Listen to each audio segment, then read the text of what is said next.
Hello guys, magandang araw sa inyo lahat. Welcome back sa ating YouTube channel. So ngayon guys, meron akong gagawin ngayon na TV. Bagong dating lang to sa TCL. Yan. 55 inches. Okay, so ang sabi ng nagdala dito ay wala daw itong power. Ayan, naka-plug in na guys. Ayan. Pero mapansin natin, wala siyang ilaw dito. Wala siyang standby light. Okay? So, ibig sabihin, wala talaga siyang power. So, buksan natin at alamin natin kung ano yung problema nito. So, ngayon guys, check muna natin yung model nito. Okay, so ito na guys yung model number nito. Yan. LED 55S 4901. Okay.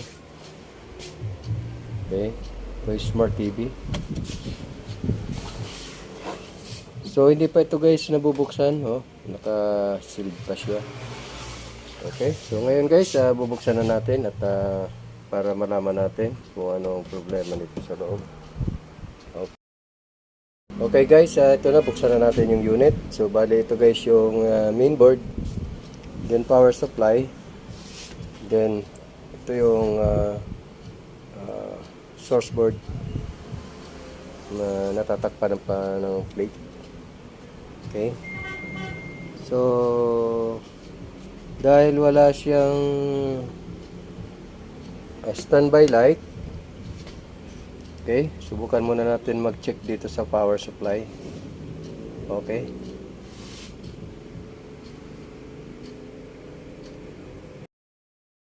Okay, so guys, mag-voltage check tayo dito sa power supply. So, ngayon guys ay naka-plug in siya. Okay. Check natin yung mga supply dito. Kung mapapansin natin guys, yan o. Fluctuated ang voltahe niya.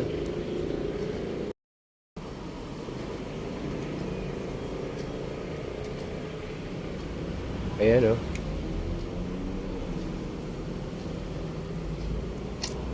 So, check natin yung capacitor. Meron naman siyang 319 volts sa main filter capacitor. Kaya lang hindi gumagana itong secondary. So, check natin guys itong mga MOSFET dito sa supply ng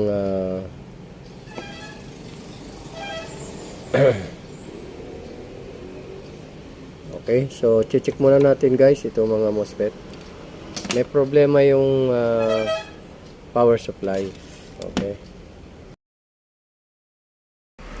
Okay guys, may napansin lang pala ko dito. Ayan no, mayroong siyang sunog dito guys oh. Ayan, sunog yung insulation dito. Yan o, sunog yung kaya pala wala siyang power. Yun. Okay, so check natin ito guys. Okay, so guys, tinanggal ko na isang MOSFET. Itong MOSFET na ito yung nagbibigay ng supply sa 12 volts supply sa main board.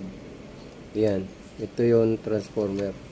Ito ang naging problema niya, nag-short siya kaya nasunog dito yung mga parts. So bali guys, gagawin natin dito, po-4 wires na lang natin kasi nasira na yung mga maliliit na chip na resistor. Okay, i-convert na lang natin sa 4 wire. Okay.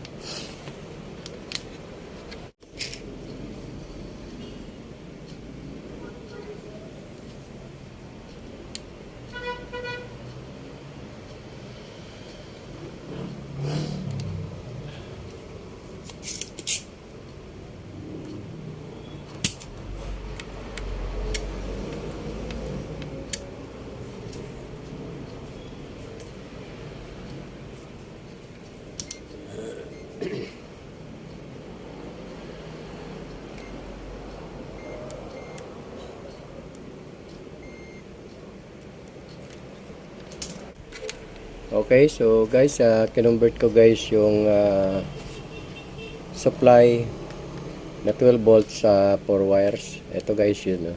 Yan. Okay, so madali lang naman pag install ng 4 wires. Ito guys yung sa MOSFET. Dito ko kinabit yung red wire.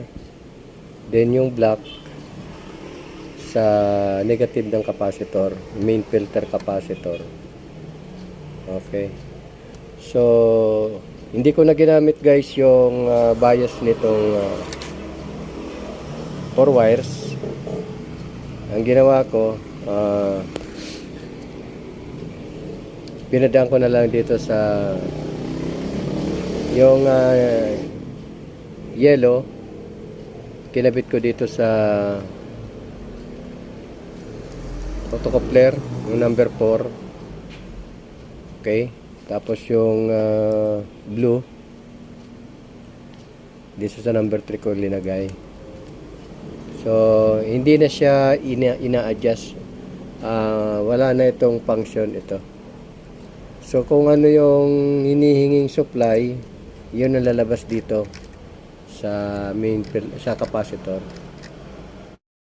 So ayan guys, na-fix ko na yung 4 wires at may backlight na siya. So ngayon guys, titingnan natin guys.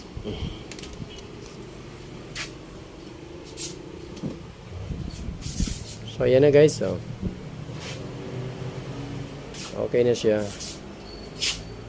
Power supply talaga yung naging problema nito. May nasunog. Okay. So ngayon guys, tatakpan ko na lang ito at obserbahan natin. Okay.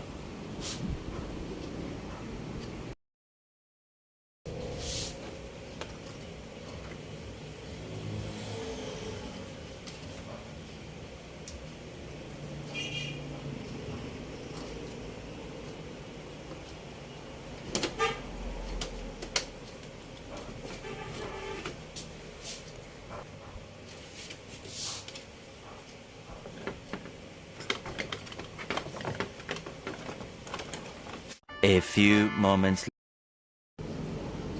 So guys, ito na yung ginawa ko. So okay siya. Wala naman palang problema yung ano niya, yung panel. So nagka-problema lang talaga siya sa power supply. May nasirang MOSFET. So ginawa natin, palit na lang tayo.